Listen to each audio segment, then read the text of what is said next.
अब ये प्राइवेट की बात क्यों कर रहा है, क्योंकि हम लोग को जो वर्चुअल मशीन लॉन्च कर रहे हैं उसको एक्सेस करना होगा, तो उसको एक्सेस करने के लिए हम लोग एक प्राइवेट की का इस्तेमाल करेंगे।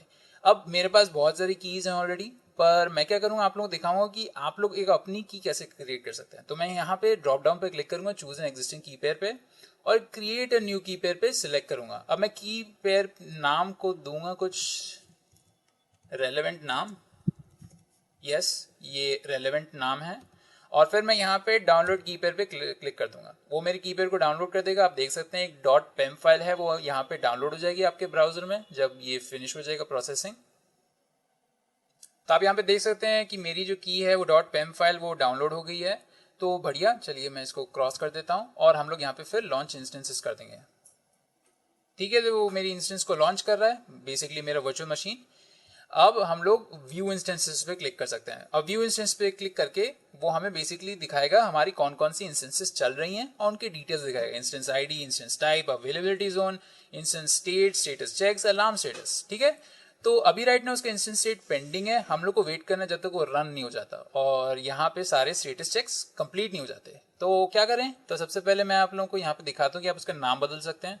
आप कुछ रेलेवेंट नाम दीजिए, जैसे कि हम लोग डॉकर के लिए वीएम चालू कर रहे हैं, तो मैं यहाँ डॉकर वीएम लिख दूंगा। ठीक है, ओके। और एक और चीज़, आप इस इंस्टेंस को एक्सेस कर सकते हैं पब्लिक डीएनएस से या फिर आपके पब्लिक आईपी से, बेसिकली यही तरीके। अब क्या है कि अब हमें इस वर्चुअल मशीन को एक्सेस करना है। तो दोस्तों, इस वर्चुअल मशीन को एक्सेस करने के लिए हमें एक टर्मिनल की ज़रूरत रहेगी और एक एसएसएच क्लाइंट की ज़रूरत रहेगी, क्योंकि हम लोग इसमें सिर्फ एसएसएच करके जा सकते हैं। तो दो तरीके हैं, एक तो आप AWS का खुद यूज़ कर सकते हैं जो ऑप्शन अवेलेबल है, पर मैं रेकमेंड करूंगा कि आप एक एक्सटर्नल SSH क्लाइंट यूज़ करें, या फिर अगर आप SSHing के बारे में ऑलरेडी जानते हैं तो आप अपने कोई भी टर्मिनल के सिस्टम पे उससे कर सकते हैं। अगर आप नहीं जानते हैं तो मुझे फॉलो कीजिए। ठीक है, तो इसको एक्सेस करने के लिए सबसे पहले हम लोग SSH क्लाइंट को डाउनलोड करेंगे। तो मेरे पास ऑलरेडी एक है, वो है पुटी टूल करके। जो पुटी है वो हमारा एक SSH क्लाइंट है जो हमें अलाउ करता है हमारे वर्चुअल मशीन्स को एक्सेस करने के लिए टर्मिनल्स की मदद से। तो क्या करते हैं, चलिए मैं यहाँ पे एक टैब खोलूंगा और मैं यहाँ पे लिखूंगा पुटी डाउनलोड। तो आप गूगल पे टाइप कर सकते हैं या फिर अपने ब्राउजर में जो आपको पहला लिंक मिलेगा ना putty.org, उसी पे क्लिक कीजिएगा और वो आपको पुटी की डाउनलोड लिंक दिखाएगा और यहाँ पे आप पुटी को डाउनलोड कर सकते हैं यहाँ पे क्लिक करके, और वो आपके लिए पुटी का जो इंस्टॉलेशन विजार्ड है उसको डाउनलोड करेगा। तो दोस्तों, वो आपको इस पेज पे ले जाएगा और आपके पास चॉइसेस रहेंगी कि आप कौन सा पुटी इंस्टॉल करना चाहते हैं। अगर आपके पास 32 बिट का विंडो सिस्टम है तो यहाँ पे क्लिक कर लें, या फिर अगर 64 का बिट है तो यहाँ पे क्लिक कर लें। तो मेरा 64 बिट है तो मैं यहीं पे क्लिक करूँगा, और जैसे मैं क्लिक करूँगा आप लोग देखेंगे कि वो डाउनलोड करना चालू कर देगा और हमारी जो फाइल है वो डाउनलोड होना चालू हो जाएगी। एक्चुअली मैं क्या करता हूँ, मैं इसको यहाँ पे कैंसिल कर देता हूँ क्योंकि मेरी जो फाइल है वो ऑलरेडी इंस्टॉल्ड है, तो मुझे फिर से इंस्टॉल करने की ज़रूरत नहीं है। तो चलिए मैं अपनी फाइल को खोलता हूँ और आपको दिखाता हूँ कि आपकी फाइल कैसे दिखेगी जब आप इसके डाउनलोड होने के बाद सिलेक्ट करेंगे। तो चलिए मैं आप लोगों को डाउनलोड फोल्डर दिखाता हूँ। तो डाउनलोड्स फोल्डर मेरा ये रहा, आप देख सकते हैं ये मेरी .pem फाइल यहाँ पे डाउनलोडेड है। अब हम लोग क्या करेंगे, ये जो पुटी इंस्टॉल है इसको खोलूँगा मैं, आप वहाँ डायरेक्टली खोल सकते हैं और यहाँ पे वो मुझे बेसिकली सेटअप दिखाएगा कि कैसे करना है। तो मैं नेक्स्ट से सिलेक्ट करूँगा। आप लोग के लिए डायरेक्ट इंस्टॉल होगा, मेरे लिए रिपेयर है तो मैं डायरेक्ट रिपेयर पे क्लिक करता हूँ। रिपेयर वो करता जाएगा, तो दिखा रहा है स्टेटस, काफ़ी जल्दी हो जाता है ये। ठीक है, ये हो गया, हम लोग फिनिश करेंगे अब। ठीक है, तो अब हम लोगों ने अब हमारा जो SSH क्लाइंट है उसको इंस्टॉल कर दिया है। अब हमारा नेक्स्ट स्टेप क्या है, जो हमारी .pem फाइल है जो हम लोगों ने डाउनलोड की थी AWS से, उसको हम लोग को कन्वर्ट करना है .ppk फाइल में। अब .ppk फाइल में क्यों कन्वर्ट करें हमारी प्राइवेट की को, इसलिए कर रहे हैं क्योंकि जो पुटी टूल है वो एक्चुअली .pem फाइल्स एक्सेप्ट नहीं करता है और सिर्फ .ppk फाइल्स एक्सेप्ट करता है। पर इतना डिफिकल्ट नहीं कन्वर्ट करना। जब आप पुटी डाउनलोड करते हैं तो आपको एक और चीज़ मिलती है, तो आप सर्च बार खोलें, उस पर पुटी टाइप करें, जो पहला रिजल्ट आएगा वो पुटी जेन का आएगा, पुटी का नहीं। तो पुटी जेन क्या है, वो बेसिकली आपका की कन्वर्टर है, वो आपको अलाउ करेगा आपकी प्राइवेट की को कन्वर्ट करने के लिए। तो आप क्या करें, सबसे पहले लोड पे क्लिक करें और लोड पे क्लिक करते ही वो आपको ऑप्शन देगा कि आप अपने एड्रेस पे जाएं और वहाँ पे आपको जितनी फाइल्स हैं आप उनसे आपकी .pem फाइल को सिलेक्ट करें। पर यहाँ पे सिर्फ .ppk फाइल्स दिखा रहे हैं, तो मैं इसको खोलूँगा और ऑल फाइल्स करूँगा। मेरे को मेरी की मिल गई funky.pem, मैं इसको सिलेक्ट करता हूँ। अब वो उसको बेसिकली कन्वर्ट कर देगा, ठीक है, उसने कन्वर्ट कर दिया। अब हम लोग क्या करेंगे, अब हम लोग इसको सेव करेंगे। तो यहाँ पे आप सेव प्राइवेट की दबाएं, वो आपसे पूछेगा कि are you sure you want to save this key without passphrase to protect it, तो आप लोग येस पे सिलेक्ट करेंगे, ठीक है। और फिर आप यहाँ पे इसको नाम दे देंगे, मैं इसको फिर से फन की दे देता हूँ और इसका डॉट पेम रिमूव कर देता हूँ, ठीक है। तो मेरी सेव होगी डॉट पीपीके फाइल, ठीक है, हो गया। तो बेसिकली इतना सिंपल था। अब क्या करेंगे, अब आप लोग फिर से सर्च में पुटी लिखिए और जो सेकंड ऑप्शन है वो पुटी, उस पर क्लिक कीजिए। तो आपका पुटी ऐसा दिखेगा। अब आपको क्या करना है, सबसे पहले आपको होस्ट आईपी डालना है। तो होस्ट आईपी आपका वर्चुअल मशीन का आईपी है, तो आईपी को सिलेक्ट कीजिए, वापस आइए, पेस्ट कीजिए, ठीक है, आपने पेस्ट कर दिया।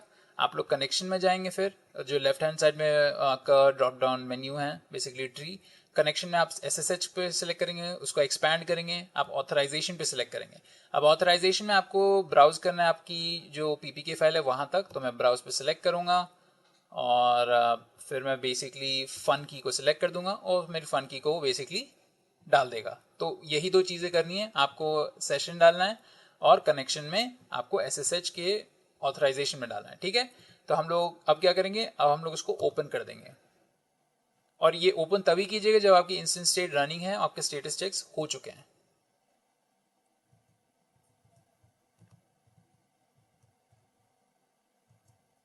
तो आपको ऐसे पहले सिक्योरिटी अलर्ट आएगा, आप लोग येस पे क्लिक कर दें और फिर इसको एक्सपैंड करेंगे तो वो चालू करेगा थोड़े सेकंड्स में। अब वो आपसे पूछेगा लॉग इन एज।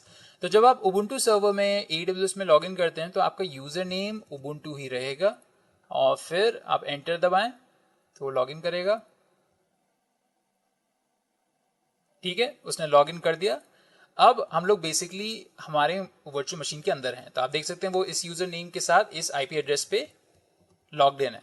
अब हम लोग यहाँ पे कोई भी कमांड चलाना चाहें तो हम लोग चला सकते हैं, जैसे मैंने ls दबाया यहाँ पे, तो मेरे को कुछ दिखा नहीं रहा क्योंकि यहाँ पे है नहीं, पर बेसिकली आपके जितने भी उबुंटू के कमांड्स हैं सर्वर के, आप वो यहाँ पे चला सकते हैं।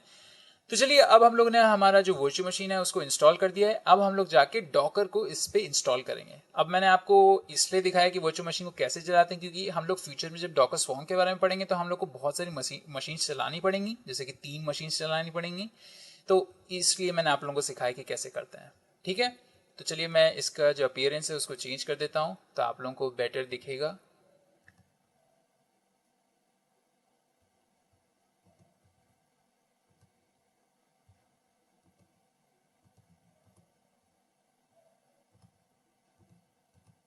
ठीक है, अब ये बड़ा हो गया। अब हम लोग सबसे पहले क्या करेंगे, हम लोग डॉकर को इंस्टॉल करने के लिए सीखेंगे कि डॉकर कैसे इंस्टॉल करते हैं।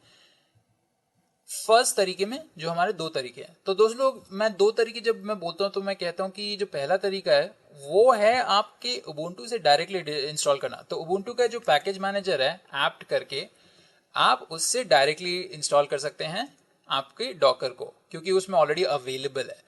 पर बात क्या है कि कई बार क्या होता है कि आपके जो पैकेज मैनेजर्स होते हैं उसमें आपके डॉकर हमेशा अपडेटेड नहीं रहता है, आपके सॉफ्टवेयर हमेशा अपडेटेड नहीं रहते हैं, क्योंकि वो लोग इसको हमेशा प्रायोरिटी नहीं देते। तो इसके लिए आप दूसरा मेथड चूज करते हैं जिसमें आप डॉकर की रिपोजिटरी से डायरेक्टली डाउनलोड करते हैं। तो उसको उस रिपोजिटरी को आपको ऐड करना होता है सिस्टम में और वहां से करते हैं। तो चलिए दोनों तरीके इस्तेमाल करते हैं। सबसे पहले मैं क्या करूंगा, मैं यहाँ पे लिखूंगा sudo apt update। तो इससे ये मेरी ऐप की पैकेज मैनेजर को रिफ्रेश कर देगा और फिर हम लोग डॉकर को डाउनलोड कर पाएंगे। तो चलिए मैं एंटर दबाता हूँ।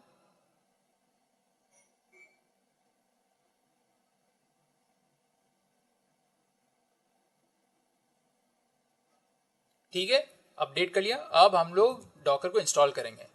तो sudo apt install docker.io। तो आपका sudo बेसिकली आपको रूट एक्सेस देता है, मतलब एडमिनिस्ट्रेशन एक्सेस। फिर apt आपका पैकेज मैनेजर हो गया और उसको हम लोग कमांड दे रहे हैं इंस्टॉल करो डॉकर को।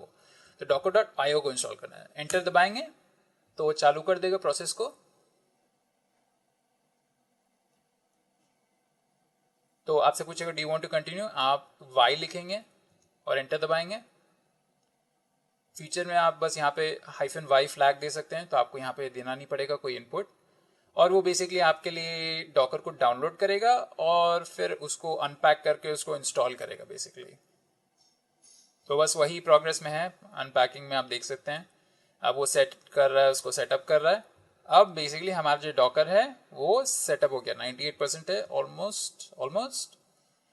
अब हो गया डॉकर हमारा सेटअप। तो इतना सिंपल प्रोसेस था, बस 2 स्टेप। आपको ऐप से अपडेट करना है, sudo apt अपडेट और sudo apt install docker.io। तो ये हो गया आपका डॉकर का इंस्टॉलेशन। देखा ना कितना इजी है। तो चलिए अब हम लोग क्या करेंगे, अब हम लोग इसको रिमूव करेंगे।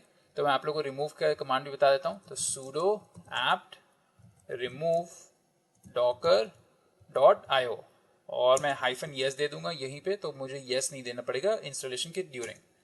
तो डॉकर को रिमूव कर देगा, आप देख सकते हैं वो रिमूव कर रहा है। और दोस्त लोग आप लोग सोच रहे हैं हम लोग इसको रिमूव कर रहे हैं, क्यों कर रहे हैं, हम लोगों ने अभी जस्ट इंस्टॉल किया। दोस्त लोग हम लोग ये इसलिए कर रहे हैं क्योंकि मैं आपको दूसरा तरीका दिखाना चाहता हूँ जिससे आप डॉकर को इंस्टॉल कर सकते हैं, ठीक है। और अगर आपको डॉकर का वर्जन देखना है जब आप इस मेथड से इंस्टॉल कर सकते हैं, कर चुके हैं, तो आप बस डॉकर लिखें और हाइफन वर्जन लिखें। तो वो आपको 2 चीज़ें बताएगा। एक तो ये बताएगा कि आपका जो डॉकर है वो इंस्टॉल हुआ है कि नहीं, और दूसरी चीज़ ये आपको बताएगा कि आपका कौन सा वर्जन है डॉकर का, ठीक है। तो चलिए मैं दूसरा मेथड दिखाता हूँ, फिर हम लोग ये कमांड टाइपिंग करेंगे। तो दूसरे मेथड के लिए हमारे पास 2 स्टेजेस हैं। एक स्टेज में हम लोग डॉकर रिपोजिटरी को सेटअप करेंगे और दूसरे स्टेज में हम लोग डॉकर को इंस्टॉल करेंगे, ठीक है। तो ये स्टेज के अंदर स्टेप्स हैं, पहले अपडेट करो, हम लोगों ने अपडेट कर दिया है। और दूसरे में है, दूसरा स्टेप है कि ये पैकेजेस को इंस्टॉल करो। तो ये कुछ रिक्वायर्ड पैकेजेस हैं डॉकर के साथ काम करने के लिए और इस रिपोजिटरी के साथ काम करने के लिए। तो चलिए हम लोग इस कमांड को कॉपी करते हैं, sudo apt get install apt transport https ये certificates curl software properties com। तो मैं यहाँ पे जाके इसको पेस्ट करूंगा और एंटर दबाऊंगा। अगर आप लोगों को ये कमांड चाहिए तो आप लोग इसको पॉज करके टाइपिंग कर लीजिए, नहीं तो डॉक्यूमेंटेशन से डायरेक्टली ले लीजिए। मैं यहाँ पे यस करूंगा तो उसने उन पैकेजेस को इंस्टॉल कर दिया। अब हम लोग वापस आएंगे, अब ये वाला स्टेप करेंगे। ये वाला स्टेप क्या कहता है, ये वाला स्टेप हमें अलाउ करता है हमारे रिपोजिटरी, जो उन लोग की जो रिपोजिटरी है डॉकर की, उसको एक्सेस करने के लिए। ये जो की है, यहाँ से आप लोग की को डाउनलोड करेंगे और उस की को ऐड करेंगे ऐप्ट में। तो उस की के साथ ही आप इस यूआरएल को एक्सेस कर पाएंगे, उस की के बिना नहीं कर पाएंगे। तो सबसे पहले हम उस की को ऐड करेंगे। तो ये कमांड उस की को ऐड करने के लिए curl-fssl https उसका यूआरएल हो गया और sudo apt की ऐड, तो इससे आप की को ऐड कर रहे हैं। तो मैं एंटर दबाऊंगा, यहाँ पे मुझे ओके देगा। हाँ, उसने ओके दे दिया, तो इसका मतलब हमारी की ऐड हो गई है। अब हम लोग क्या करेंगे, अब हम लोग इस कमांड को लेंगे। तो ये जो कमांड है ये बेसिकली जो डॉकर की रिपोजिटरी है उसको डायरेक्टली ऐड करता है। और ये एक बहुत ही, ये आपका सबसे लेटेस्ट वर्जन रहेगा ना डॉकर का, और सबसे स्टेबल वर्जन रहेगा, वो उसको इंस्टॉल करने में मदद करेगा। तो चलिए हम लोग इस कमांड को यूज करेंगे, ऐड ऐप रिपोजिटरी, और ये उसका यूआरएल है, ठीक है। तो चलिए मैं एंटर दबाता हूं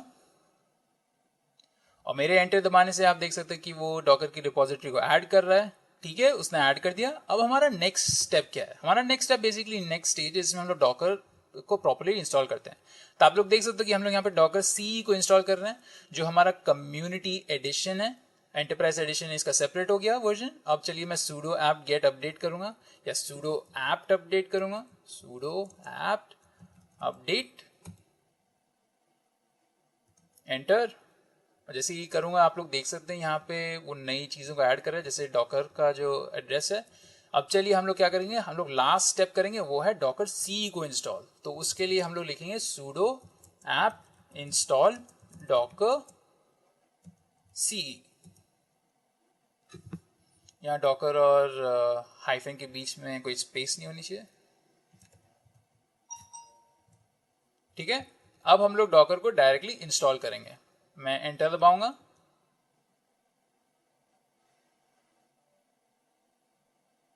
मुझसे यस और नो पूछेगा, मैं यस लिखूंगा। तो दोस्तों को अब हम लोग ने डॉकर को इंस्टॉल कर लिया है। अब हम लोग Docker hyphen version command use करेंगे देखने के लिए कि डॉकर इंस्टॉल हुआ है कि नहीं और उसका वर्जन क्या है। मैं एंटर दबाता हूं तो आप लोग देख सकते हैं कि वो मुझे डॉकर का वर्जन देगा। सबसे पहले ये रहा मेरे डॉकर का वर्जन और ये रहा मेरे डॉकर बिल्ड का नंबर। तो ये रहा हमारा डॉकर का इंस्टॉलेशन हमारे उबुंटू डिस्ट्रीब्यूशन सिस्टम पे।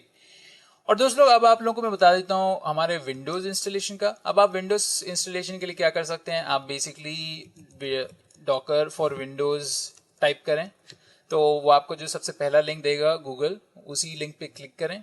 तो आपके डॉकर डॉक्यूमेंटेशन में आपको बताता है कि आप डॉकर के कैसे इंस्टॉल कर सकते हैं। तो दोस्त लोग, जब आपको डॉकर को विंडोज़ पे काम करना है तो वो थोड़ा सा डिफ़िकल्ट प्रोसेस है। और जब मैं डिफ़िकल्ट प्रोसेस कहता हूँ, मैं मेनली इस चीज़ की बात कर रहा हूँ कि आपके रिक्वायरमेंट्स हमेशा फुलफिल नहीं होंगे, क्योंकि डॉकर डेस्कटॉप को आपको विंडोज़ पे चलाने के लिए कुछ सिस्टम रिक्वायरमेंट्स हैं। तो मैं उन सिस्टम रिक्वायरमेंट्स के बारे में बताता हूँ। सबसे पहले और सबसे इंपॉर्टेंट चीज़, आपको विंडोज़ 10 चाहिए। अगर आपके पास विंडोज़ 10 नहीं है तो आप डॉकर फॉर डेस्कटॉप विंडोज़ के लिए नहीं चला सकते, वो एक गिवन कंडीशन है। और अगर आपके पास विंडोज़ 10 64 बिट है भी, तो आपको प्रो वर्जन चाहिए, या तो आपको एंटरप्राइज वर्जन चाहिए, या तो आपको एजुकेशन वर्जन चाहिए। तो ये इन्हीं 3 वर्जन विंडोज़ 10 के पे चल सकता है। तो ये रहा आपका सबसे मेन सिस्टम रिक्वायरमेंट। अगर ये नहीं है तो आप डॉकर डेस्कटॉप विंडोज़ पे नहीं चला सकते। दूसरी चीज़ है, आपको हाइपर वी और कंटेनर्स फीचर्स को एनेबल करना है। तो आपको हाइपर वी और वर्चुअलाइजेशन के लिए आपको बायोस में जाना पड़ेगा आपके सिस्टम पे। तो आपका जो लैपटॉप है उसके लैपटॉप के बायोस में आप गूगल कर सकते हैं कैसे जाऊं मैं बायोस में, और वहां पे आपको जाके वर्चुअलाइजेशन को एनेबल करना है, और तभी आपका डॉकर फॉर डेस्कटॉप चलता है आपके सिस्टम पे। और अगर आपको डॉकर फॉर विंडोज़ चलाना है और आपके पास ये सिस्टम रिक्वायरमेंट्स नहीं मीट हो रही हैं, तो आप क्या कर सकते हैं, आप यहीं पे लेफ्ट हैंड साइड में स्क्रॉल करें नीचे, आपको मिलेगा सुपरसीडेड प्रोडक्ट्स और टूल्स, यहाँ पे क्लिक करें और डॉकर टूल बॉक्स पे क्लिक करें। तो टूल बॉक्स क्या है, वो बेसिकली आपका लेगेसी वर्जन है डॉकर का, जो विंडोज़ पे पहले चलता था। तो ये विंडोज़ 10 के पहले या आपके जो भी रिक्वायरमेंट्स नहीं मीट हो रहे हैं उन पे डॉकर टूल बॉक्स आप चला सकते हैं। ठीक है, तो आप उसको मैक पे भी चला सकते हैं या फिर आप उसको डायरेक्टली विंडोज़ पे भी चला सकते हैं। ठीक है, तो दोस्त लोग, ये था हमारा डॉकर का इंस्टॉलेशन। ये हम लोगों ने मेनली कॉन्सेंट्रेट किया उबुंटू पे, क्योंकि मैं आप लोगों को उसी के बेस के ऊपर दिखाना चाहता हूँ। ठीक है, तो चलिए अब हम लोग जाके नेक्स्ट टॉपिक पढ़ेंगे। चलिए अब पढ़ते हैं डॉकर के एनवायरनमेंट के बारे में, क्योंकि हम लोगों ने इतना सारा पढ़ लिया है डॉकर के बारे में। मतलब एटलीस्ट ये तो जान गए हैं कि डॉकर होता क्या है, और ये समझ गए कि हम लोग डॉकर को इंस्टॉल कैसे कर सकते हैं अपने सिस्टम पे, और उसके साथ एक कमांड कैसे चला सकते हैं। हम अभी तक हम लोगों ने सिर्फ डॉकर वर्जन वाला कमांड सीखा है। अब हम लोग थोड़ा डॉकर एनवायरनमेंट के बारे में सीखेंगे, तो उससे हम लोग जाएंगे उसमें और बात करेंगे कैसे छोटी छोटी चीज़ों को क्रिएट करते हैं, उनको लॉन्च कैसे करते हैं, वो सब। तो चलिए मैं आपको बताता हूँ कि एनवायरनमेंट में क्या हो सकता है। तो आपके डॉकर एनवायरनमेंट में ये सारी चीज़ें रहेंगी, जैसे आपका डॉकर इंजन हो गया, आपके डॉकर ऑब्जेक्ट्स हो गए, डॉकर रजिस्ट्री हो गया, आपका डॉकर कंपोज हो गया, और आपका डॉकर स्वॉर्म हो गया। तो ये सारी चीज़ें मिलके बेसिकली आपका डॉकर बनाते हैं। और अगर बात करें तो डॉकर इंजन जो है वो सबसे ज़्यादा इंपॉर्टेंट पार्ट है, क्योंकि वो हर डॉकर की चीज़ को चलाता है। तो चलिए अब इन चीज़ों को एक एक करके पढ़ते हैं।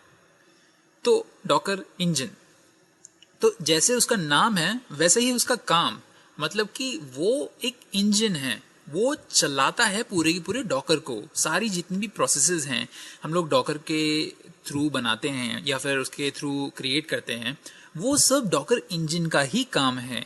अगर हम लोग डॉकर इंजन के पार्ट्स देखें तो उसके 3 पार्ट हैं। एक तो उसका डॉकर CLI हो गया, एक डॉकर API हो गया, और एक डॉकर डीमन हो गया। तो ये सारी चीज़ें मिलके आपका डॉकर इंजन बनाती हैं, और यही सारी चीज़ें हैं जो आपके ऑब्जेक्ट्स क्रिएट करती हैं, आपके प्रोसेसेस क्रिएट करती हैं, और यही मिलके सब आपको आपका रिजल्ट देती हैं और आपको मैनेज करने के लिए हेल्प करती हैं। तो इनमें ये 3 पार्ट्स हैं क्या? तो आपका डॉकर जो CLI हो गया, वो चीज़ है जो आप सबसे ज़्यादा इंटरेक्ट करेंगे डॉकर के साथ। वो है उसका डॉकर का कमांड लाइन इंटरफेस।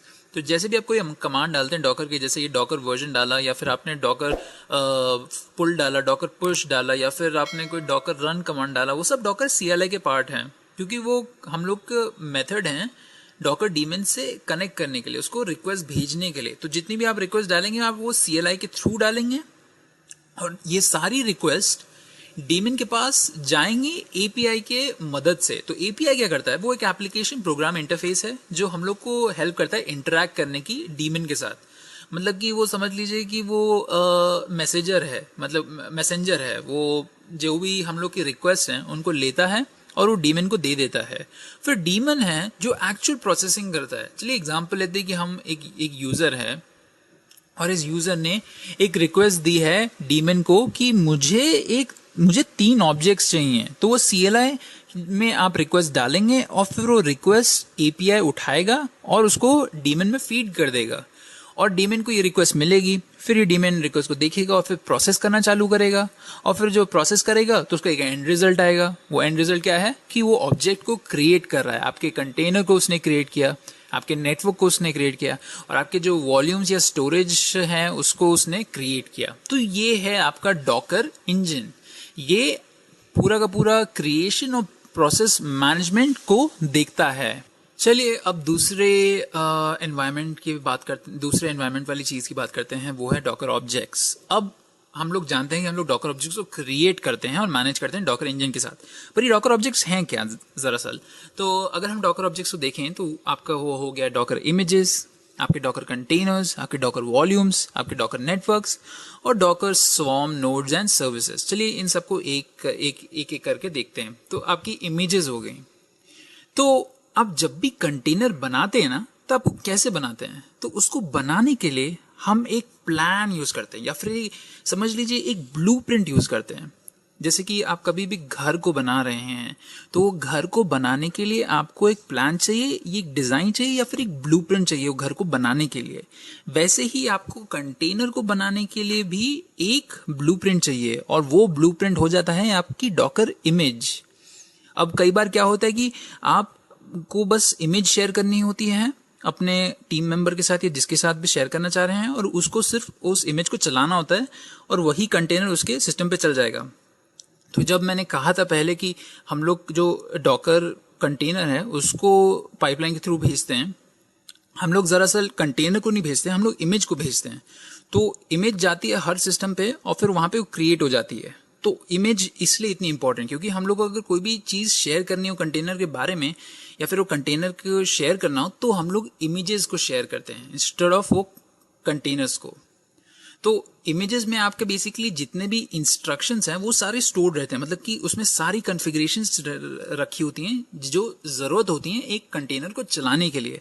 मतलब कि समझ लीजिए अगर आपको एक डॉकर कंटेनर में अगर उबुंटू का कंटेनर चलाना है जिसमें आपका उबुंटू का ऑपरेटिंग सिस्टम है, तो वो डॉकर को कैसे पता चलेगा कि उसमें उबुंटू चलाना है? तो वो नॉलेज उसको इमेज से मिलेगी। इमेज के अंदर लिखा होगा कि हम लोगों को उबुंटू का कंटेनर चलाना है और उसमें एक अपाचे सर्वर इंस्टॉल करना है और उसको भी चलाना है। तो वो सारी चीजें आपके इमेज में लिखी रहेंगी। तो आपका यूजर हो गया, वो कोई भी इमेज को बनाएगा या फिर कोई भी इमेज को पुल करेगा अपने सिस्टम पे, और फिर उसके साथ वो एक कंटेनर को रन करेगा। तो आप इमेजेस को रन करके कंटेनर्स क्रिएट करते हैं। अगर आपको कोई लिनक्स का कंटेनर क्रिएट करना है तो आप लिनक्स की इमेज उठाएंगे और फिर उसको रन करेंगे तो आपका लिनक्स का कंटेनर बन जाएगा। ओके, अब हम लोग जाके अपनी खुद की इमेज पुल करते हैं, किसी इमेज पुल करते हैं और उसके साथ थोड़ा देखते हैं कि कैसे कर सकते हैं इधर उधर। तो चलिए मैं आप लोगों को सिखाता हूँ कि कैसे करते हैं। तो सबसे पहले हम लोग क्या करेंगे, हम लोग एक उबुंटू की इमेज पुल करेंगे। तो उसके लिए मैं क्या करूँगा, मैं लिखूँगा कमांड डॉकर रन, रन नहीं लिखूँगा, मैं पुल लिखूँगा क्योंकि मेरे को इमेज को पुल करना है। तो हम लोग पुल करेंगे उबुंटू की इमेज और एंटर मारेंगे यहाँ पे। वो हम लोग को परमिशन डिनाइड दे रहे हैं क्योंकि हम लोग के पास रूट एक्सेस नहीं है। चलिए हम लोग रूट एक्सेस ले लेते हैं। तो हमेशा याद रखिए कि आपको सूडो डालना है अपने कमांड्स के ऊपर, या फिर आप रूट एक्सेस के साथ सारे कमांड्स डालें। तो ये क्या करेगा, ये जो टैग है वो डिफॉल्ट टैग ले लेगा क्योंकि हम लोगों ने यहाँ पर टैग नहीं इंट्रोड्यूस किया। टैग बेसिकली क्या करते हैं, बताते हैं कौन सा वर्जन ऑफ इमेज उठानी है, और फिर वो पुल करना चालू करेगा। तो वो लाइब्रेरी / उबुंटू से पुल करेगा। ये आपका डॉकर हब पे हो गया और फिर आप देख सकते हैं कि उसने पूरा पुल कर लिया। और अगर हम लोग को देखना है कि इस सिस्टम पे कौन कौन सी इमेजेस हैं ऑलरेडी प्रेजेंट, तो हम लोग डॉकर इमेजेस लिखेंगे या फिर डॉकर इमेज ls लिखेंगे। तो दोनों का सेम वो होता है। मैं सूडो ऐड कर देता हूँ और एंटर करूँगा तो आप देखेंगे सिर्फ एक ही इमेज है, वो है उबुंटू। क्यों? क्योंकि हम लोगों ने जस्ट वही इमेज पुल की थी। उसका टैग लेटेस्ट है क्योंकि मतलब वो डिफॉल्ट टैग लिया था उसने। तो अब देखिए इसका इमेज का आईडी भी है और ये 2 वीक पहले क्रिएट हुआ था, इसका मतलब किसी ने इसको अपडेट किया था 2 हफ्ते पहले। और इसका साइज है वो 73.9 MB। तो ये चीज़ आपको बता सकती है कि ये कंटेनर्स कितने लाइट वेट होते हैं, बस 73 MB। नॉर्मली अगर आप उबुंटू की इमेज यूज़ करेंगे अपने सिस्टम पे डाउनलोड करने के लिए, चलाने के लिए, तो बहुत बड़ी होती है, मतलब 1 GB या 2 GB का साइज होता है उसका। तो आप डिफरेंस देख सकते हैं कि इमीडिएट डिफरेंस देख सकते हैं कि वर्चुअल मशीन में कैसे चलेगी और एक कंटेनर के अंदर कैसे चलेगी। अब हम लोगों ने इमेज को पुल कर लिया है, अब हम इमेज के साथ काम कैसे करेंगे, तो उसके लिए बहुत सारे कमांड्स हैं, तो मैं आपको सिखाता हूँ। तो सबसे पहले कमांड है डॉकर रन करके, और आप डायरेक्ट डॉकर रन उबुंटू डाल सकते हैं, पर हम लोग क्या करेंगे, हम लोग यहाँ पे एक्स्ट्रा ऑप्शन चूज करेंगे और फ्लैग्स ऐड करेंगे, जैसे कि आपका -IT हो गया और -D हो गया। ये फ्लैग्स क्या करते हैं, बेसिकली ये बताते हैं कि जो कंटेनर बनेगा वो इंटरेक्टिव होना चाहिए और दूसरा वो डिटैच्ड चलना चाहिए, मतलब बैकग्राउंड में चलेगा। तो उसके लिए हम लोग ये वो फ्लैग्स यूज करते हैं।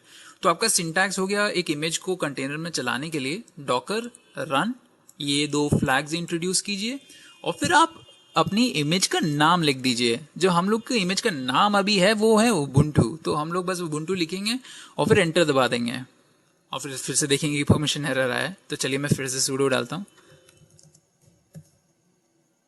और फिर मैं एंटर करूँगा, तो आप देखेंगे एक लंबा सा लिस्ट और नंबर आया। इसका मतलब हम लोग का कंटेनर क्रिएट हो गया।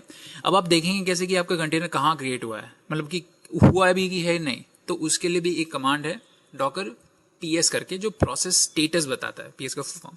तो अगर हम लोग डॉकर PS लिखें और हम लोग सूडो लिख देते हैं, सूडो डॉकर PS, तो आप देख सकते हैं कि यहाँ पे आपका कंटेनर बन गया है। इसका कंटेनर ID भी है, तो आप इस कंटेनर को इसके ID से रेफरेंस कर सकते हैं। इस कंटेनर की इमेज भी बन गई है। इमेज रेफरेंस कौन सी है, तो वो उबुंटू दिखाता है। कौन सा कमांड एक्सेस के लिए यूज होगा, तो वो बैश यूज होगा। कितने कितने पहले क्रिएट हुआ था, 20 सेकेंड्स पहले क्रिएट हुआ था। उसका स्टेटस क्या है, मतलब कि वो जिंदा है कि नहीं, तो वो भी बताता है कि ये अभी 20 सेकेंड से ऊपर है। तो अगर मैं डॉकर PS फिर से देखूंगा तो ये अपडेट हो जाएंगे। ये 51 सेकेंड्स पहले क्रिएट हुआ था और 50 सेकेंड से ये अप है इसका स्टेटस। और इसका नाम देखेंगे तो इसका नाम फ्रॉस्टी राइट है। तो इसका फॉर्मेटिंग का प्रॉब्लम है क्योंकि हम लोग का फॉन्ट साइज बहुत ज़्यादा बड़ा है। चलिए इसका फॉन्ट साइज चेंज करते हैं थोड़ी 2 सेकेंड के लिए, तो मैं आप लोगों को दिखाऊं कि इसका कैसा रहता है।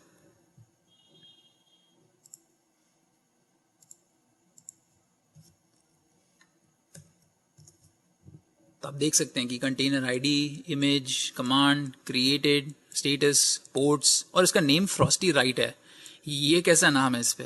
ये नाम इसलिए यहाँ पे इसलिए है क्योंकि हम लोगों ने कोई नाम ही नहीं दिया था। अगर मैं वो वाला कमांड लेके आऊँ तो आप देखेंगे pseudo Docker run -IT -D और उबुंटू लिखा है, मतलब कि हम लोगों ने कोई नाम ही नहीं दिया इसको। तो उसने क्या किया डॉकर ने, कि उसने अपने एक लिस्ट से नाम उठा के डाल दिया, तो रैंडमली नाम डाल देता है। तो अगर आपको ऐसा नहीं चाहिए, आपको चाहिए कि नाम डाला जाए, तो हम लोग यहाँ पे नेम फ्लैग डालेंगे और फिर नेम फ्लैग में हम लोग कोई भी नाम डाल देंगे। चलिए हम लोग लिखते हैं यहाँ पे लिखेंगे माय कंटेनर और फिर स्पेस उबुंटू। तो अगर आपको अपने नाम के साथ डालना है तो ये है syntax, pseudo Docker run -IT -D और एक और फ्लैग है -नेम, जिससे हम लोग नेम डालेंगे कंटेनर का और फिर उबुंटू डाल देंगे बेसिकली। तो मैं एंटर दबाऊंगा तो आप देखेंगे कि फिर से नंबर है। इसका मतलब डॉकर मेरा कंटेनर क्रिएट हो गया है। मैं डॉकर PS टाइप करूंगा, सूडो डॉकर PS एक्चुअली। तो आप देख सकते हैं कि यहाँ पे मेरा दूसरा कंटेनर भी क्रिएट हो गया है और इसका इमेज कंटेनर ID डिफरेंट है। इमेज वो सेम ही यूज़ कर रहा है रेफरेंस के लिए, कमांड भी वही है। वो क्रिएटेड 10 सेकंड पहले हुआ था और वो अब 10 सेकंड पहले से है, पर इसका नाम आप देखेंगे कि माई कंटेनर है और डिफरेंट है। ये हमने नाम उसको दिया था। पर आप देखेंगे यहाँ पे एक पोर्ट्स वाला सेक्शन भी है। ये पोर्ट्स वाला सेक्शन क्यों है?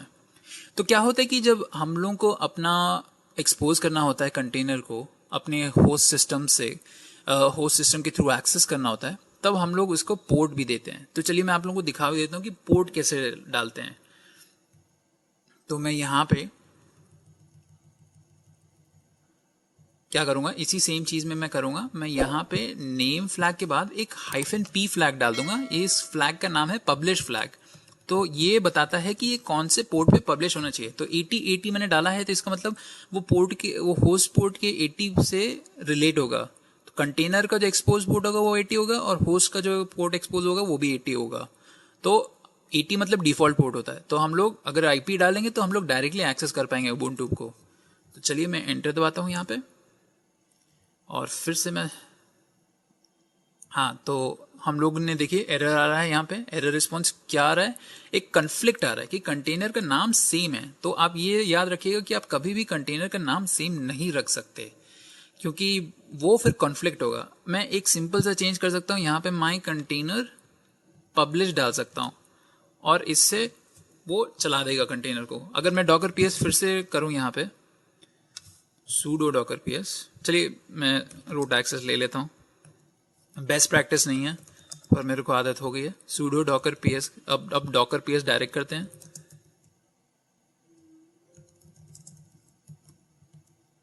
अब डॉकर पेस्ट करेंगे तो अब 3 कंटेनर हो गए और उन 3 में से एक जो सबसे रिसेंटली बनाया है उसके तो पूरा पोर्ट्स खुला है।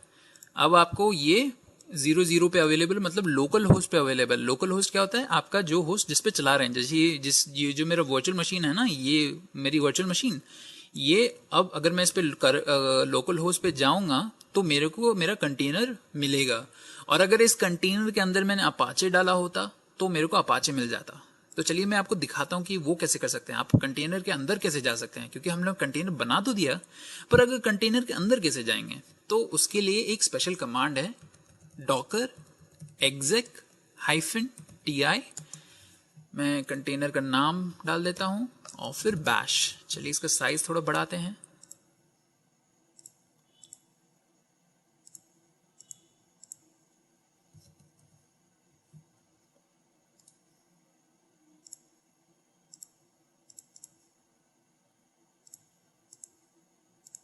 हाँ, तो ये देखिए डॉकर exec-ti माई कंटेनर पब्लिश और बैश। तो ये हो गया आपका सिंटैक्स आपके कंटेनर के अंदर जाने के लिए। तो मैं बताता हूँ।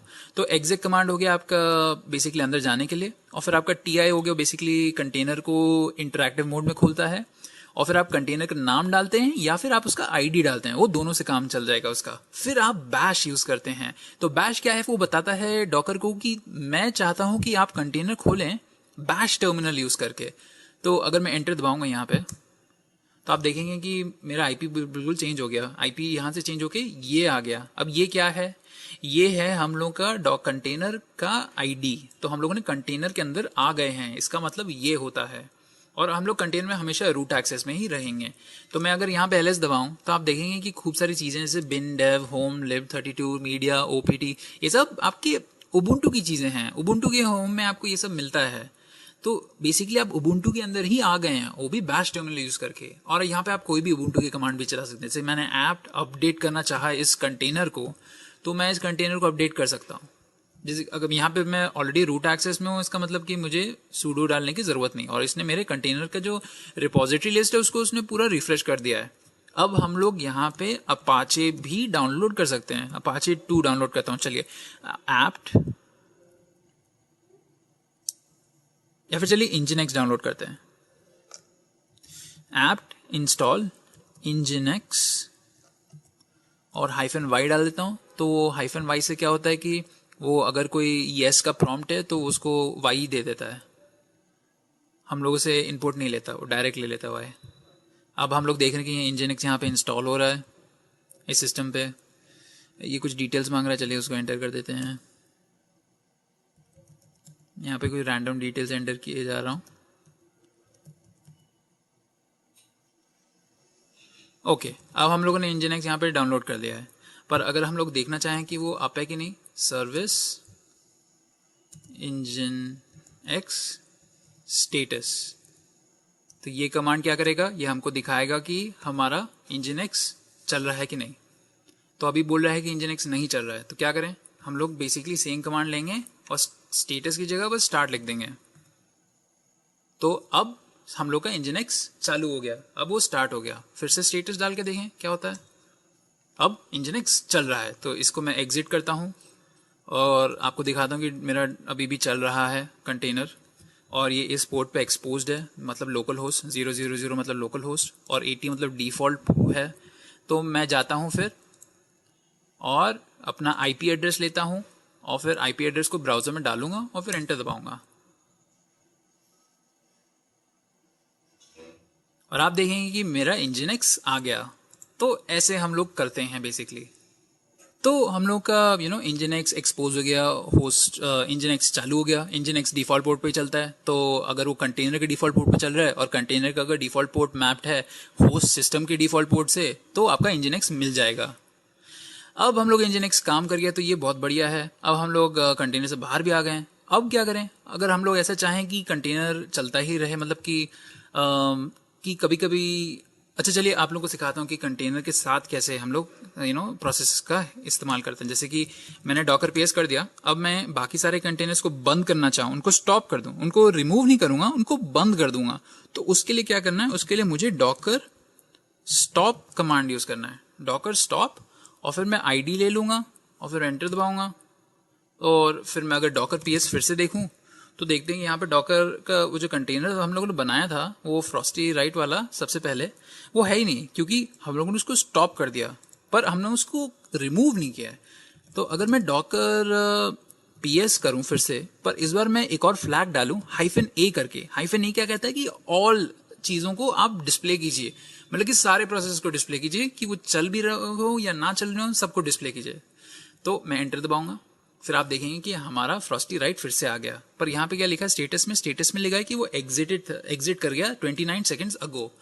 तो इसका मतलब क्या हो कि जब आप डॉकर पीएस चलाते हो तो सिर्फ आपको रनिंग कंटेनर्स देखते हैं। अगर आपको एग्जिटेड कंटेनर्स भी देखने हैं तो आपको डॉकर पीएस -a डालना होगा। चलिए अगर हम लोग को इसको फिर से रीस्टार्ट करना हो तो क्या करें, तो हम लोग क्या करेंगे, डॉकर स्टार्ट करेंगे और हम लोग आईडी दे देंगे या फिर डायरेक्ट नाम भी दे सकते हैं, दोनों से चलता है। अब एंटर करता हूं मैं, अब ये मेरा फ्रॉस्टी राइट चलने लग गया। अगर मैं फिर से डॉकर पीएस करूंगा तो आप देखेंगे कि फ्रॉस्टी राइट चल रहा है। ठीक है, वो क्रिएटेड 10 मिनट पहले था पर उसका स्टेटस है कि अब 4 सेकेंड्स। ठीक है, अब हम लोगों ने ये कर लिया। मैं आप लोगों को एक और चीज दिखाना चाहता हूं, वो है डॉकर किल कमांड। मतलब कि वो क्या करेगा, डॉकर किल, और मैं इस बार माई कंटेनर का आईडी लूंगा, फिर डालूंगा और फिर एंटर करूंगा और फिर डॉकर पीएस करेंगे, हम लोग को दिखेगा ही नहीं तो डॉकर पीएस -a करते हैं, -a में हमको दिख जाता है। तो डिफरेंस क्या है डॉकर किल और डॉकर स्टॉप में? डिफरेंस ये है कि किल है वो काफी अग्रेसिव है, मतलब कि नाम से पता चल जाता है स्टॉप और किल के बीच में। तो किल उसको बहुत जल्दी किल कर देता है, कोई भी प्रोसेस का केयर नहीं करता है। स्टॉप में वो धीरे धीरे वेट करता है सारे प्रोसेसेस का बंद करना। तो ये बेसिकली आपका फोर्स हो गया, फोर्सफुली स्टॉप करना हो गया। अब एक और कमांड है, वो है आपका डॉकर रीस्टार्ट। तो अगर आप कोई कमांड को, कोई प्रोसेस को, कोई कंटेनर को रीस्टार्ट करना चाहें तो उसके लिए आप डॉकर रीस्टार्ट यूज कर सकते हैं। मैं इस कंटेनर को जहां पे हम लोग का इंजन एक्स है उसको रीस्टार्ट करता हूं तो वो अपने आप रीस्टार्ट हो जाएगा। तो ये हम लोग तब यूज करते हैं जब कोई नई सेटिंग्स डाली हो और हम लोग को कंटेनर को रीफ्लश करना हो, सारी कॉन्फ़िगरेशंस को चलाना हो, तब रीस्टार्ट यूज करते हैं।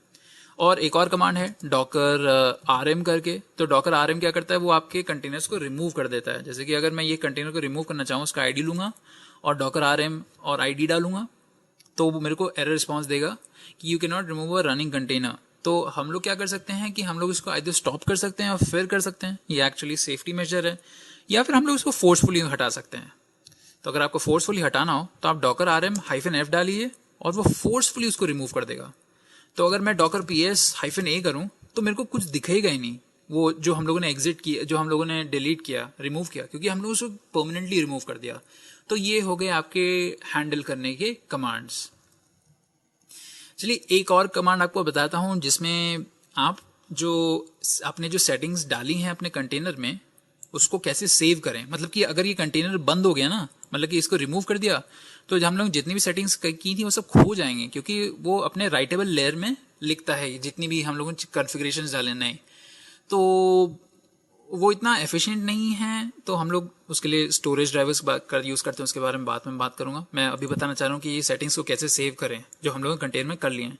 तो उसके लिए हम लोग डॉकर कमिट यूज़ करते हैं। तो मैं आपको बताता हूँ कि डॉकर कमिट कैसे यूज़ करते हैं। अब तो डॉकर कमिट का ना ऐसे इस्तेमाल होता है, मतलब कि अगर आप डॉकर कमिट डालें और फिर आप कंटेनर का नाम दें या फिर आईडी दें। चलिए हम लोग अपने कंटेनर का आईडी ले लेते हैं, इसको पेस्ट करें और फिर हम लोग यहाँ पे अपना नाम लिखेंगे। इस कैसे सेव करेंगे, तो जब आप कंटेनर को सेव कर रहे हैं ना, कमिट करते हैं, तो आपको एक नया इमेज क्रिएट करना होता है। मतलब कि मैं लिखता हूँ मेरी कस्टम इमेज। तो अगर मैं अब डॉकर इमेजेस करूं तो एक नई इमेज आ जाएगी, वो है कस्टम इमेज। बढ़िया, ओके। तो ये था एक्सटेंट हमारा कंटेनर्स के साथ काम करने का। अब चलिए दूसरी टॉपिक पे चलते हैं। वही कॉमन कमांड्स हम लोगों ने ये सीख लिए। अब हम लोग बात करेंगे वॉल्यूम्स के बारे में। तो डॉकर वॉल्यूम्स बेसिकली क्या होते हैं कि वो होते हैं पर्सिस्टेंट स्टोरेज। अभी जैसे मैंने आपको स्टोरेज के बारे में बताया कि जो भी सेटिंग्स आपने कॉन्फ़िगर की हैं अपने सिस्टम में, वो उसी दौरान रहती हैं जिस दौरान आपका कंटेनर चल रहा होता है। जैसे ही आप अपने कंटेनर को बंद कर देते हैं या फिर हटा देते हैं तो वो सारी इंफॉर्मेशन चली जाती है, तो परमानेंट स्टोरेज नहीं है। तो परमानेंट स्टोरेज के लिए जो सोल्यूशन है वो है वॉल्यूम्स और बाकी स्टोरेज ड्राइवर्स। तो हम लोग इसके बारे में और डिटेल में थोड़ी देर बाद में बात करेंगे। अभी के लिए ये समझ लीजिए कि अगर आपको सेफली और इजीली कोई भी स्टोरेज डिवाइस को कनेक्ट करना हो कंटेनर्स को, तो आप वॉल्यूम्स यूज कर सकते हैं। वॉल्यूम्स की बेस्ट बात क्या है, वो बेसिक हार्ड ड्राइव्स की तरह होती हैं। जैसे आप अपने हार्ड ड्राइव्स में मूवीज डालते हैं और अपने लैपटॉप में कनेक्ट करते हैं और फिर अपने फ्रेंड को दे देते हैं और फिर वो भी कॉपी कर लेते हैं सारी मूवीज, वैसे ही वॉल्यूम्स होते हैं। वॉल्यूम्स कोई भी कंटेनर से अटैच हो जाते हैं, वो कंटेनर का डेटा स्टोर करते हैं, फिर आप वॉल्यूम को निकाल लीजिए और फिर किसी और कंटेनर में जोड़ दीजिए और वो दूसरे कंटेनर का डेटा सेव कर लेगा। या फिर अगर ये रीड ओनली वॉल्यूम है तो वो क्या करेगा, वो वॉल्यूम को सिर्फ रीड करेगा। तो ऐसा रहता है और काफ़ी ईजी होता है इसको एक सिस्टम से दूसरे सिस्टम ले जाना। तो बेसिकली एक वॉल्यूम है आपका, वो एक कंटेनर से कनेक्ट हो सकता है। अगर आपका एक वॉल्यूम है वो दूसरे बहुत सारे कंटेनर्स के साथ भी कनेक्ट हो सकता है, एक एक करके, साथ में नहीं। तो ये हो गया आपके डॉकर ऑब्जेक्ट वॉल्यूम्स। अब बात करते हैं वॉल्यूम ड्राइवर्स की। तो वॉल्यूम ड्राइवर्स क्या करते हैं, वो बेसिकली जो वॉल्यूम्स हैं उनकी एबिलिटीज को एनहांस करते हैं। जैसे कि ये जो वॉल्यूम्स हैं वो होस्ट सिस्टम की थोड़ी मेमोरी लेके अपने को वो डेटा स्टोर करते हैं। पर क्या बात है वॉल्यूम्स है कि वो एंटायरली डॉकर ही मैनेज करता है, होस्ट सिस्टम नहीं मैनेज कर सकता, पर वो मेमोरी होस्ट सिस्टम से ही लेते हैं। तो अगर आप चाहें कि ऐसा करें कि वो वॉल्यूम है उसकी जो मेमोरी है वो कहीं और स्टोर हो, जैसे क्लाउड पे, तो उसके लिए आपको एक वॉल्यूम ड्राइवर यूज करना पड़ेगा जो उसकी एबिलिटी को एनहांस करता है। वैसे ही अगर आपको एनक्रिप्ट करना हो या फिर कोई दूसरे होस्ट का रेफर करना हो तो आपको ये वॉल्यूम ड्राइवर यूज करने पड़ेंगे। अब बात करते हैं नेटवर्किंग की। तो डॉकर नेटवर्क्स एक बहुत ही पावरफुल चीज है क्योंकि आप डॉकर नेटवर्क्स के साथ कंटेनर्स को जोड़ सकते हैं। जब आप कंटेनर्स को जोड़ते हैं तो कंटेनर्स एक दूसरे से काफी अच्छे से बात करने लग जाते हैं और जब वो बात करते हैं तो वो इंटरेक्ट कर पाते हैं। और अगर उनके अंदर सर्विसेज हैं जो एक दूसरे से इंटरेक्ट करना, उनको डिपेंडेंसीज हैं, तो वो बहुत अच्छी चीज हो जाती है। क्योंकि फिर आप अगर सिर्फ 2 ही कंटेनर्स को कनेक्ट करना चाह रहे हैं और आपके 4 कंटेनर्स हैं तो जो बाकी के 2 कंटेनर जो इस नेटवर्क के अंदर नहीं है वो उनसे कांटेक्ट नहीं कर सकते क्योंकि एक लेयर ऑफ आइसोलेशन हो जाता है। तो इसको हम लोग कई बार एब्स्ट्रैक्शन भी बोलते हैं कोडिंग में। तो सिर्फ नेसेसरी लोग एक दूसरे से बात कर रहे हैं। तो ये एक बहुत पावरफुल चीज है डॉकर कंटेनर्स के बारे में कि वो एक दूसरे से कनेक्ट हो सकते हैं नेटवर्किंग के साथ। तो बहुत ईजी हो जाता है उनको आइसोलेट करना और बहुत ईजी हो जाता है कंटेनर्स को मैनेज करना। आप एक सेट ऑफ कंटेनर्स को लें, जैसे 3 कंटेनर्स लिए और उनको कनेक्ट कर दिया एक ब्रिज नेटवर्क यूज करके, तो वो एक दूसरे से बात कर पाएंगे। और ये आपके एक सर्वर पे है। अगर आपके 2 सर्वर हैं और दोनों सर्वर पे आपने डॉकर इंस्टॉल किया है और एक सर्वर पे आपने 3 कंटेनर चलाए और दूसरे सर्वर पे भी 3 कंटेनर चलाए और तीनों को एक दूसरे से कनेक्ट कर दिया, पर अगर आप ये 6 कंटेनर्स को एक साथ जोड़ना चाहें दूसरे सर्वर्स पे भी होके तो आप वो कर सकते हैं। उसके लिए भी स्पेशल नेटवर्क्स हैं। तो ये है डॉकर नेटवर्क। अब बात करते हैं डॉकर रजिस्ट्री की। तो आप लोगों को हमने इमेजेस के बारे में बताया और डॉकर हब के बारे में बताया। तो डॉकर रजिस्ट्री क्या है, वो बेसिकली एक डेडिकेटेड स्टोरेज लोकेशन है। आप डॉकर हब को उठाइए जो डॉकर का ऑफिशियल डॉकर रजिस्ट्री है, आप उस पर कोई भी इमेज अपनी बनाई हुई स्टोर कर सकते हैं। और अगर आप कोई भी चीज पुल करना चाहें आप वो भी पुल कर सकते हैं वो डॉकर रजिस्ट्री से। मैं आपको जैसे दिखाता हूँ, हम लोगों ने जो इमेज पुल की थी, डॉकर इमेजेस में दबाऊं यहाँ पे तो आप डॉकर इमेज देखेंगे उबुंटू, तो ये हमने डॉकर पुल उबुंटू लिखा था ना, तो ये इसने इमेज कहाँ से लाई, ये इमेज उसने डॉकर हब से उठाई। तो ये रजिस्ट्री है जहाँ पे बहुत सारी different types of images stored होती हैं और ये इमेजेस के डिफरेंट वर्जन्स भी स्टोर हो सकते हैं। जैसे उबुंटू का हम लोगों ने लेटेस्ट टैग उठाया ना, क्योंकि वो लेटेस्ट वर्जन उठाया, आपका उसका दूसरा वर्जन भी हो सकता था, आपके वही इमेज के 3 वर्जन्स हो सकते थे और वही इमेज को आप कोई भी उठा सकता है, ग्रांटेड कि उसके पास एक्सेस रहे। मतलब कि अगर आपके टीम मेंबर में सबके पास एक्सेस है आपके डॉकर हब अकाउंट से, तो आपके टीम मेंबर्स दोनों उठा सकते हैं, पर अगर कोई बाहर वाला है तो वो आपके एक्सेस नहीं कर पाएगा अगर आपके पास प्राइवेट रजिस्ट्री का सब्सक्रिप्शन है डॉकर हब पे। तो बस ये समझ लीजिए कि डॉकर रजिस्ट्री वो जगह है जहां पे आप अपनी सारी इमेजेस स्टोर कर सकते हैं। आप अपना खुद का सर्वर भी खड़ा कर सकते हैं और उसको भी डॉकर रजिस्ट्री बोल दीजिए और उसमें भी आप अपनी इमेजेस स्टोर कर लीजिए और उसमें भी अपने टीम मेंबर्स को एक्सेस दे दीजिए, तो वो भी यूज कर सकते हैं। तो जो हम लोग ने प्रॉब्लम बताई थी ना डेवलपर और टेस्टर की, तो वो लोग बेसिकली क्या करते हैं, वो इस रजिस्ट्री से एक इमेज उठा लेते हैं। डेवलपर एक इमेज बना देगा और डाल देगा, या फिर आपका डेवऑप्स इंजीनियर बना देगा और डाल देगा डेवलपर की बात सुन के, और वो टेस्टर फिर उठा लेगा उसको एग्जीक्यूट करने के लिए। तो वैसा ही हो गया।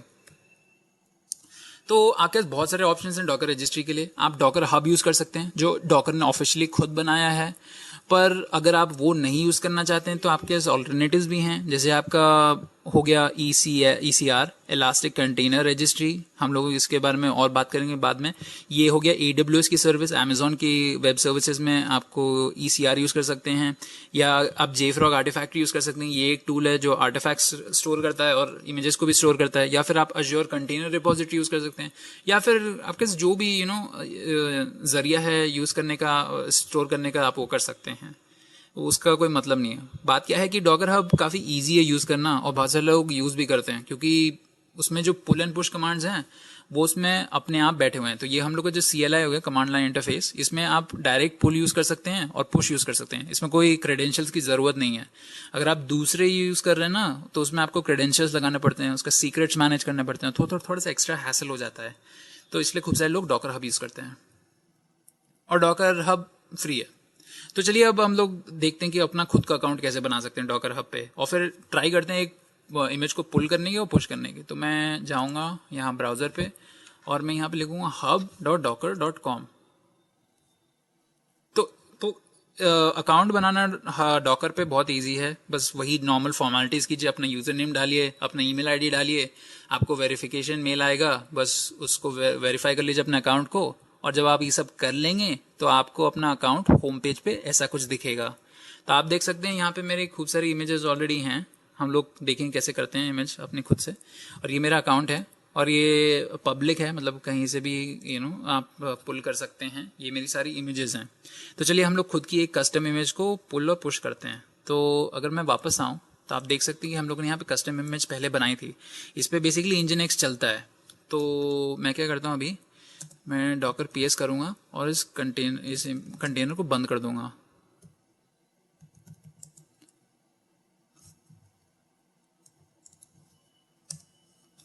बंद कर दिया। अब हम लोग क्या करेंगे, अब हम लोग इस इमेज को नया नाम देंगे। इस इमेज को हम लोग नया नाम इसलिए दे रहे हैं क्योंकि आप जब भी अपलोड करना चाहें डॉकर हब पे, तो आपको एक स्पेसिफिक फॉर्मेट फॉलो करना होता है। वो है कि अपना यूजर नेम डालें सबसे पहले, फिर स्लैश करके जो भी नाम डालना हो। तो आप देख सकते हैं यहाँ पे जितनी भी इमेजेस हैं उसमें सबसे पहले मेरा यूजर नेम डाला है और फिर एक्चुअल नाम डाला हुआ है। तो चलिए इसको नया नाम देते हैं। तो उसके लिए हम लोग एक और नया कमांड सीखेंगे, वो है डॉकर टैग कमांड। तो मैं डॉकर टैग इस इमेज का जो नाम है वो डालूंगा और फिर उसको नया नाम दूंगा। चलिए इसको हम देते हैं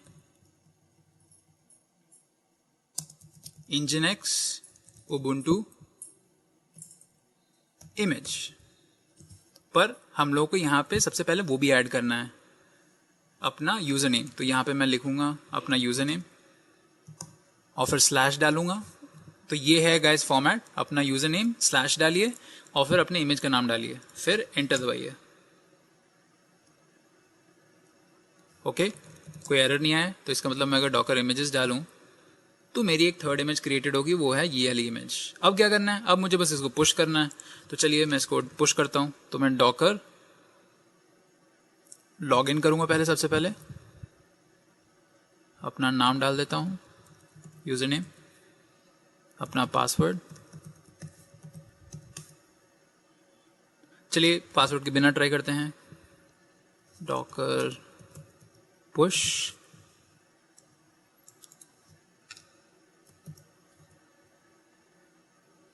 ठीक है, चलिए फिर डॉकर लॉगिन फिर से करते हैं और इस बार मैं अपना पासवर्ड अच्छे से डालूंगा।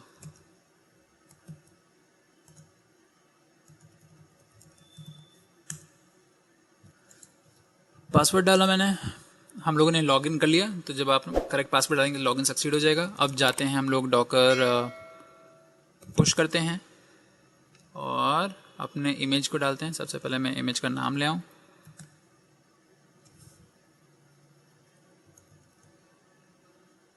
हाँ ये रहा कमांड डॉकर पुश और इमेज का नाम।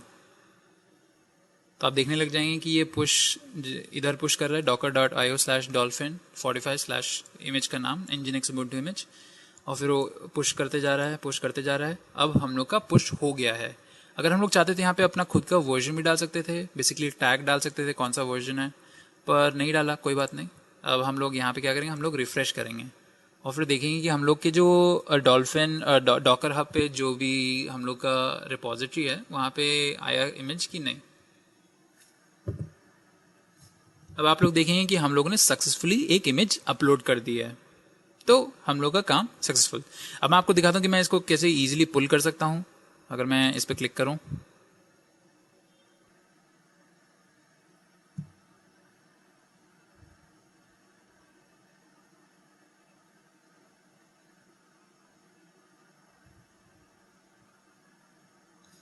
तो देखिए यहाँ पे सारी डिटेल्स रहेंगी आपके उसकी। आप अगर पुश करना चाहें with a new tag name तो उन लोगों ने यहाँ पे कमांड भी दिया हुआ है।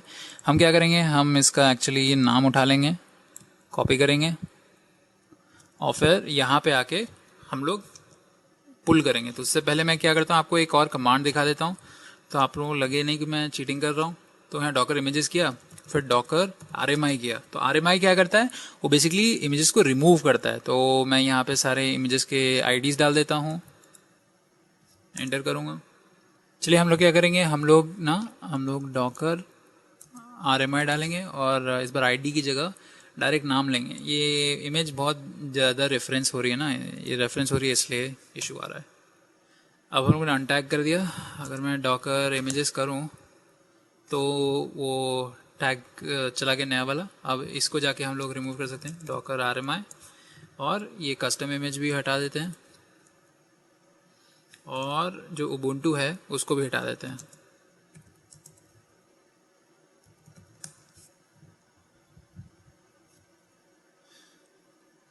Docker images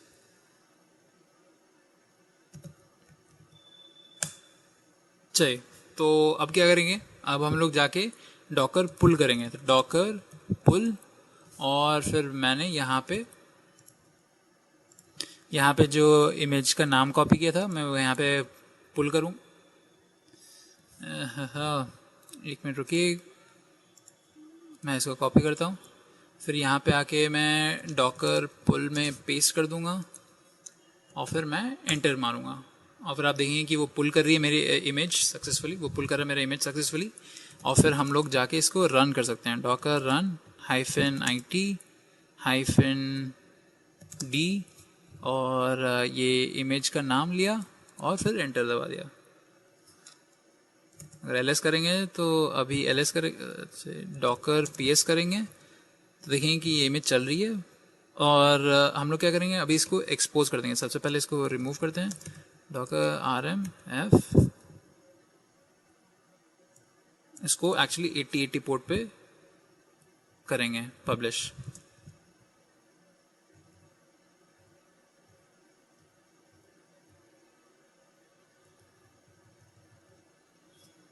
-P8080। ओके, अब डॉकर PS करें, हाँ चल रहा है बढ़िया। अब वापस आएंगे, फिर IP लेंगे और पेस्ट करेंगे।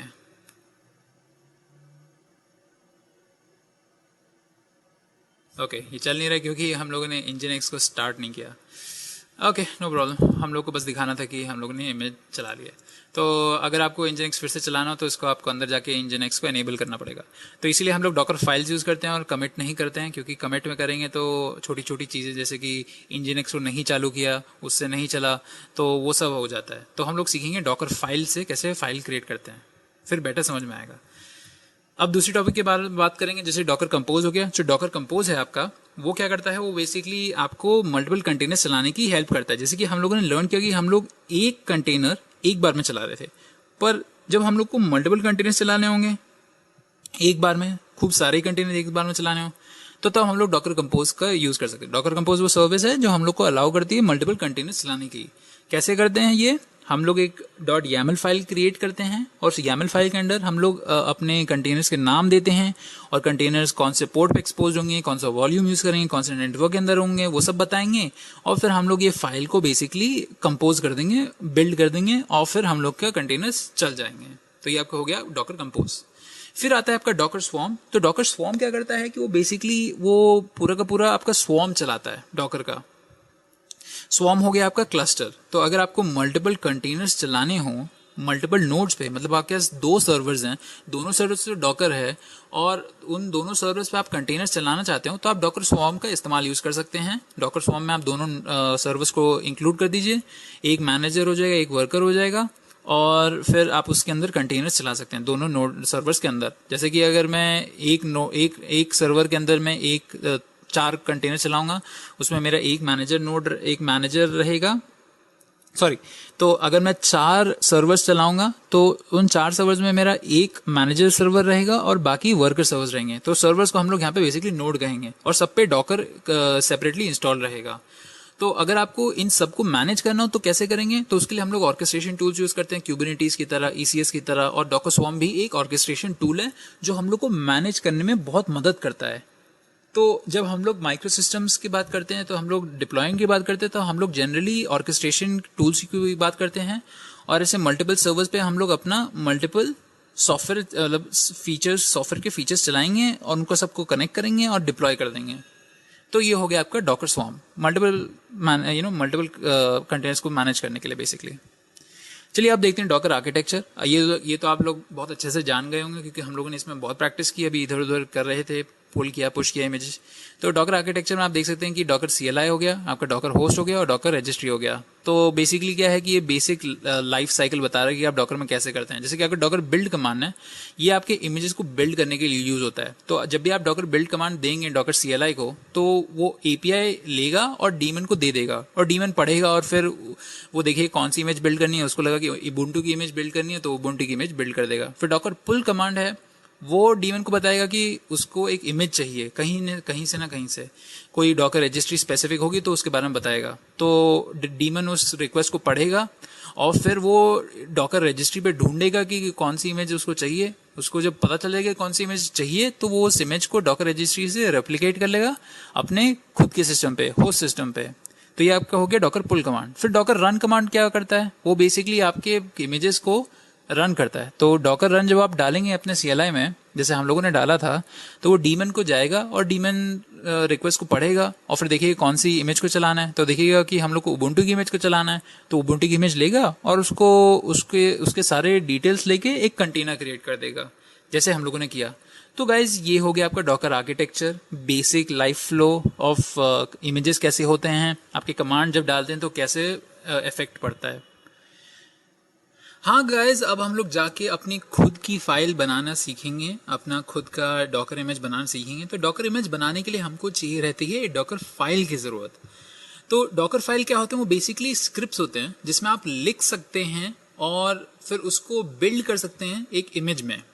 तो ये इमेज फिर आप लेके कहीं भी उसको कंटेनर में क्रिएट कर सकते हैं। तो आप इसको एक शेल स्क्रिप्ट की तरह मान लीजिए। जैसे कि एक यूज़र है, उस यूज़र ने एक डॉकर फाइल लिखी। आप जो भी इंस्ट्रक्शन लिखना चाहते हैं अपने कंटेनर के लिए, वो आप एक्चुअली अपने डॉकर फाइल के अंदर लिखेंगे। समझ लीजिए एक टेक्स्ट फाइल है और टेक्स्ट फाइल के अंदर आप सारी चीज़ें लिख रहे हैं और फिर आप इसको कन्वर्ट करेंगे एक इमेज में, बिल्ड करेंगे एक इमेज में। तो उसके लिए आप एक डॉकर बिल्ड कमांड यूज़ करेंगे और फिर आप उस इमेज को एक कंटेनर में बनाएंगे। तो आप इस डॉकर फाइल में क्या क्या लिख सकते हैं, तो इसमें लिखने के लिए भी एक स्पेसिफिक फॉर्मेट है और एक आपको तरीका यूज़ करना है, कीवर्ड यूज़ करने हैं स्पेसिफिक, वो सब। तो चलिए देखते हैं क्या इंस्ट्रक्शंस हम लोग यूज़ कर सकते हैं डॉकर के साथ, डॉकर फाइल के साथ। तो आप देखेंगे यहाँ पे बहुत सारी चीज़ें हैं, फ्रॉम है, ऐड है, कॉपी है, रन है, वर्क dir है, वॉल्यूम है, एक्सपोज है, एंट्री पॉइंट है और लेबल है। तो चलिए इन सबको एक एक करके पढ़ते हैं। ये सारे के सारे इंस्ट्रक्शंस नहीं हैं, पर ये मेरे को जो लगे इंपॉर्टेंट हैं और जो आप लोगों को चाहिए रहेंगे अपनी खुद की डॉकर इमेज बनाने के लिए, वो आप इसमें यूज़ कर सकते हैं। तो यहाँ पे सबसे पहले हम लोग के पास फ्रॉम है। तो फ्रॉम सबसे सिंपल है और शायद सबसे इम्पोर्टेंट भी, क्योंकि आप कभी भी इमेज बनाते हैं तो आप हमेशा उसको रेफरेंस करके बनाते हैं। आप स्क्रैच से भी बना सकते हैं, उसके लिए एक स्पेशल मेथड है, आप बस फ्रॉम स्क्रैच लिखिए। और एक और मेथड है, उसकी अभी ज़रूरत नहीं है। बस ये समझिए कि जब भी आप कोई अपनी कस्टमर इमेज बनाएंगे तो उसका एक बेस इमेज यूज़ करेंगे। जैसे कि अगर आपको उबुंटू इमेज में, जैसे हम लोगों ने किया था, उसमें इंजीनिक्स चलाना है, तो आपको लिखना होगा सबसे पहले फ्रॉम उबुंटू अपनी फाइल के अंदर। और जब फ्रॉम उबुंटू लिख लेंगे तब आप बाकी सारे कमांड चला पाएंगे। तो ये वो इंस्ट्रक्शन है जो डॉकर को बताता है कि बेस इमेज कौन सी यूज करनी है अपने कंटेनर के लिए। तो बेसिकली अगर आपके पास कोई इमेज है अपने मन में जिसकी प्रॉपर्टीज आप चाहते हैं कि आपका जो कस्टम कंटेनर है या इमेज है वो इनहेरिट करे, तो आपको ऐसे मेंशन करना होगा from Ubuntu, from this particular image. ये हमेशा सबसे पहले यूज होती है। तो सबसे पहले जो इंस्ट्रक्शन आप लिखेंगे अपने डॉकर फाइल के अंदर वो होगा फ्रॉम, और आप इसको मल्टीपल टाइम्स यूज कर सकते हैं, सिर्फ एक ही बार नहीं अगर चाहें तो। ठीक है, तो ये हो गया हम लोग का फ्रॉम। अब देखते हैं ऐड। तो ऐड का सिंटैक्स क्या है? ऐड का सिंटैक्स है सोर्स और डेस्टिनेशन। तो ये जो इंस्ट्रक्शन है वो हम लोग यूज करते हैं नए चीज़ों को ऐड करने के लिए अपनी डेस्टिनेशन की तरफ। अगर आपको कोई फाइल ऐड करनी हो अपने सोर्स डायरेक्टरी से अपने डेस्टिनेशन डायरेक्टरी तक, तो आप ऐड कर सकते हैं यहाँ पे। जैसे ऐड आप लिखिए, फिर अपने सोर्स डायरेक्टरी लिखिए और फिर अपना डेस्टिनेशन डायरेक्टरी लिखिए। आप सोर्स में आप लोकल डायरेक्टरी भी डाल सकते हैं या फिर आप कोई यूआरएल डाल सकते हैं कोई फाइल सिस्टम का। तो बेसिकली आप इसमें कोई भी चीज़ डाल सकते हैं सोर्स में, यूआरएल या फिर लोकल डायरेक्टरी, और फिर ये बेसिकली कॉपी पेस्ट होके उसके जो भी कंटेंट है वो डेस्टिनेशन पे चला जाएगा। और आप मल्टीपल आइटम्स भी यूज़ कर सकते हैं अपने सोर्स में। आप कोई वाइल्ड कार्ड भी यूज़ करना चाहें तो यूज़ कर सकते हैं वाइल्ड कार्ड।